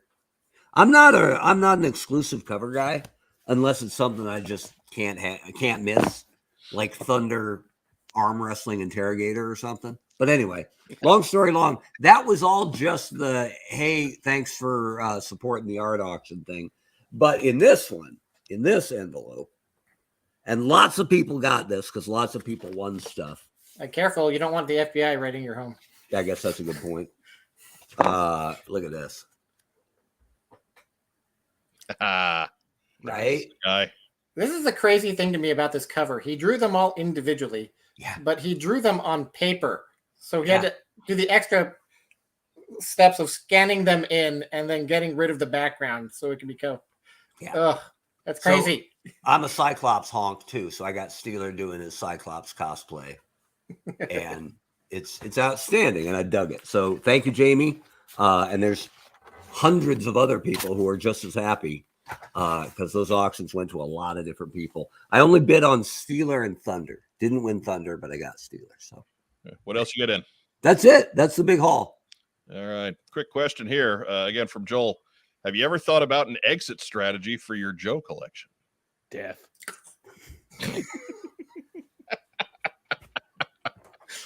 Okay. How about you, Biff McConkie Dunk?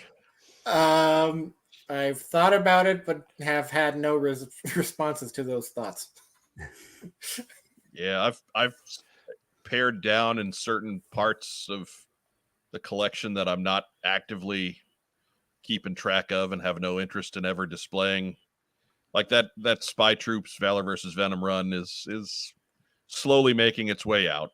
I'm kind of paring down some of the modern stuff, the 25th anniversary, because man, did I go Army Builder crazy. in that run. I mean, look, if Target's going to put stuff on clearance for 73 cents, I'm going to buy those figures because I have a disease. And so that I'm slowly working back through some of that. Some of the other lesser collections have already gone the way of the dodo. I need to do that with a few other ones that just aren't getting the love. But you know, yeah, I think having an actual collection requires you to do some maintenance and some paring down and some building up as time goes on, or else it's just a pile of stuff. The difference between a collector and a hoarder is organization.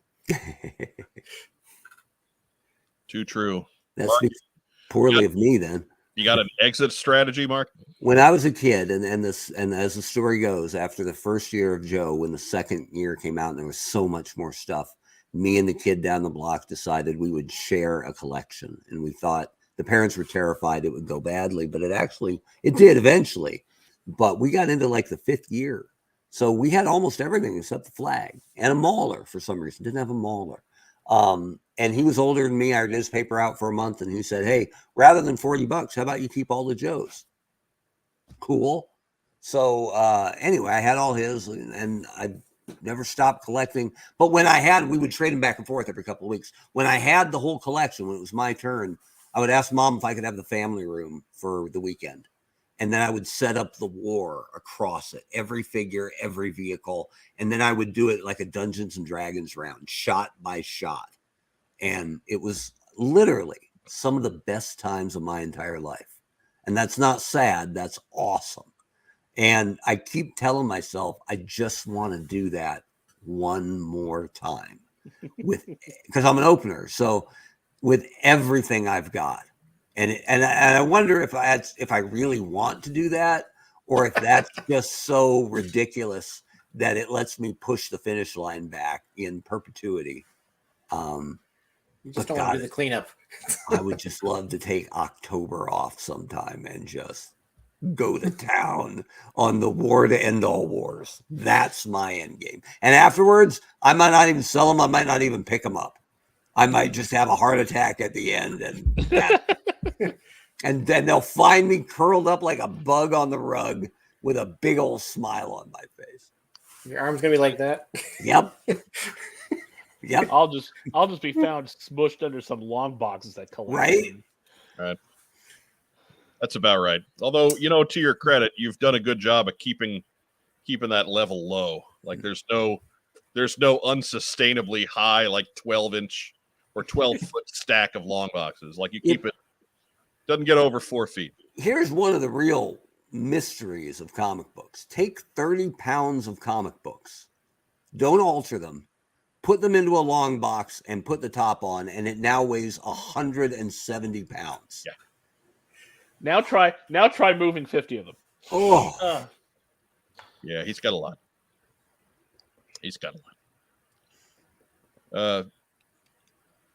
So anyways, what I got in earlier today from eBay, I'll get myself up in the big screen here. Now we're talking. But hey, it's Ginger Bill. And I hadn't had him before. He was on eBay for surprisingly little. He's got his gun, which is the toughest part to find. Mm-hmm. I probably got him for less than most folks have paid for the gun. But sometimes you just luck into one. Is the silver paint on him is great. His head's a little wobbly, which is weird. But outside of that, he's really, really in great shape. So Dogfight has joined the ranks for real. Now I can do something with the really cruddy version of Dogfight. Mm-hmm. And like I love him. He's one of my absolute favorite figures from later in the run because like you really don't know what he does by looking at him. I mean, he's got the airman's wings on his hat, but take that out and maybe he drives a boat, maybe he drives a plane, maybe he drives some big honking tank. We don't know. But that's a freaking G.I. Joe, and there's no question about that. And do you want to see the carded Greek version of Dogfight? Show him, Biff. He may have been bundled with a candle. I just assume that Phil has it all handy in like a D&D portable hole Right. The card Bag of holding right off screen. That's it. And then last week we missed, unfortunately, and you've seen these guys if you follow our Instagram account, link down below. But I did get myself a complete sci-fi, except for his hose. He's got the file card too. It was all in a lot. I got a complete dial tone, and he's real sharp too. Got his working piece on the microphone there, and he's got his gun. From Oregon. Right. I'll make Joe Colton jealous with low light, and he's got his Uzi, and he's got the bipod on his sniper rifle. So he is complete. And then finally,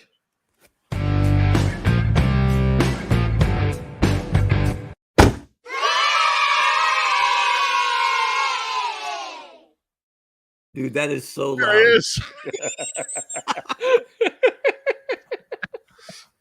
There he is. And for some reason, he was the one figure in the lot that didn't have any of his stuff. Oh, But he's in great shape. Like the joints on this guy and the paint on this guy are pretty outstanding. A little bit of a rub on those ammo boxes up front, but outside of that, he's really good shape. So number 51 is on the books. was that all one lot? It was all those four were all in one lot. So let me get it right. I tried to write it down. Low light, dial tone, sci-fi, beachhead, dogfight. No, Dogfight was not in that lot. Oh, okay. Well, The I'm just Class of 86 was all in that lot. in reference to what all you got in this week. Missing the cord for sci-fi. You know what that means? Joe's before hose, baby. Woo! Oh boy.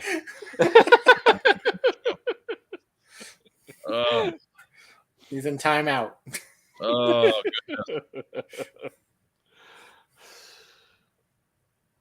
And thanks to that graphic from our friend from a couple weeks ago, Mr. Chad LaForest, Malcolm Zedek down there, that he sent that along, and yeah, we figured we put that to good use. So anytime I get one from now on, I'll add to that. Story time with Nick Adams. I had 50 some long boxes of comics. We sold them years ago because of how much they weighed and how often the military move us. I did not get my money's worth. And how it goes when you're selling in bulk. Right. Right. So any does your ad hat lose its flavor on the bedpost overnight? Have you tasted it? Do you know? Do you know, Phil? Do you Still know? got that heady whiff of melted of fake butter.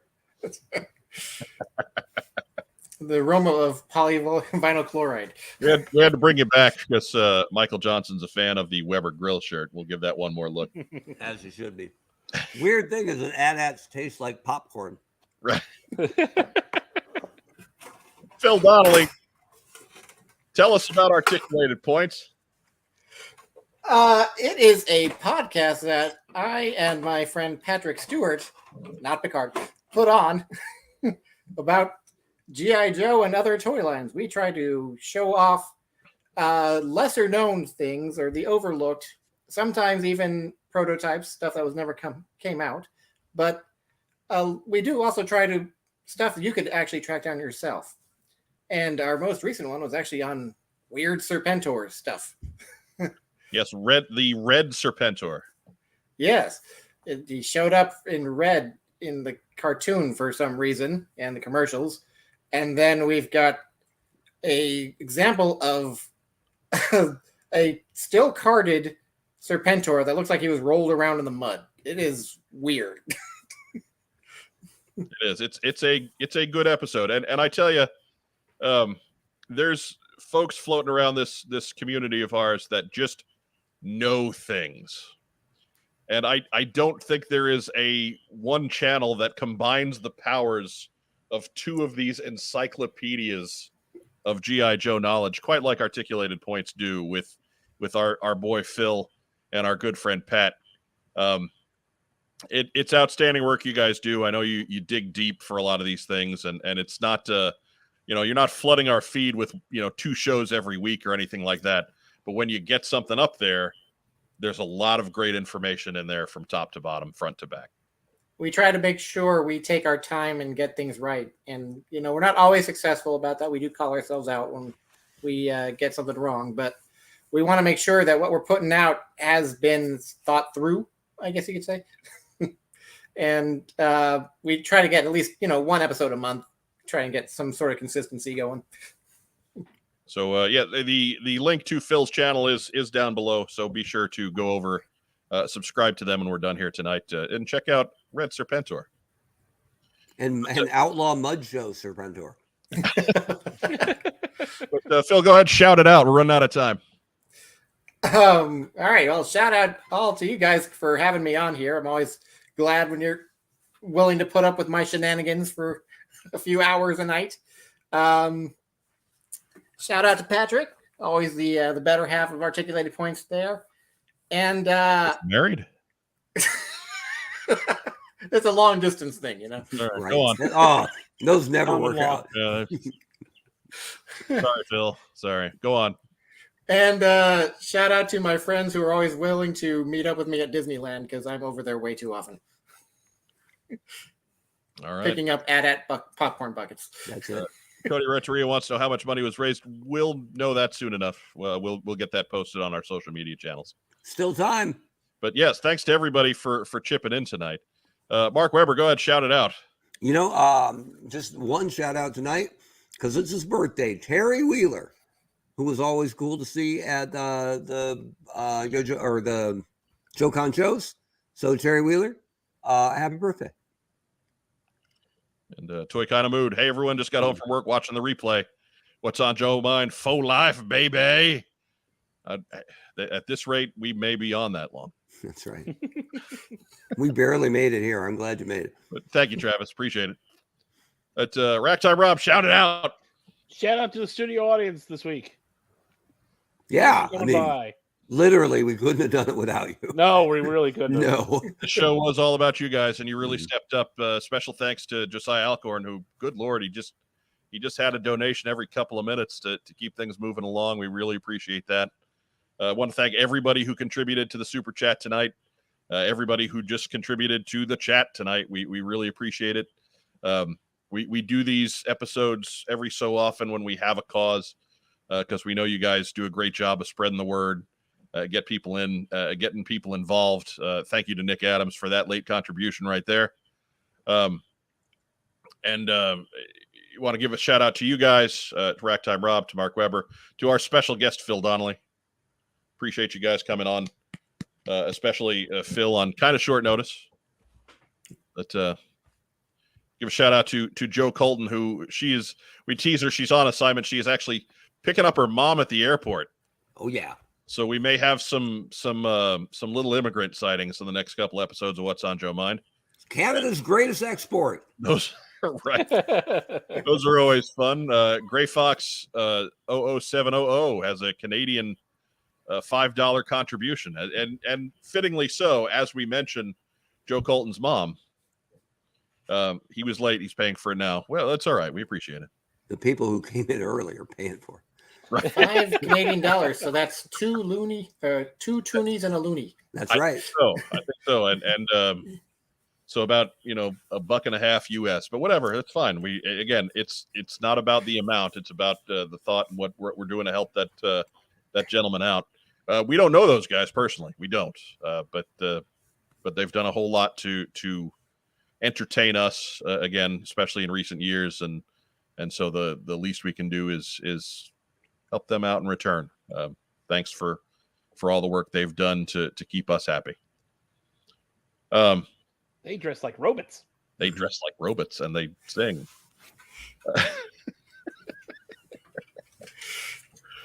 That's it. That's what we got. Thanks to everybody for tuning in this week. We appreciate you. Be sure to catch us. Subscribe to the channel on YouTube. Catch us on Facebook. Catch all of our social media down below.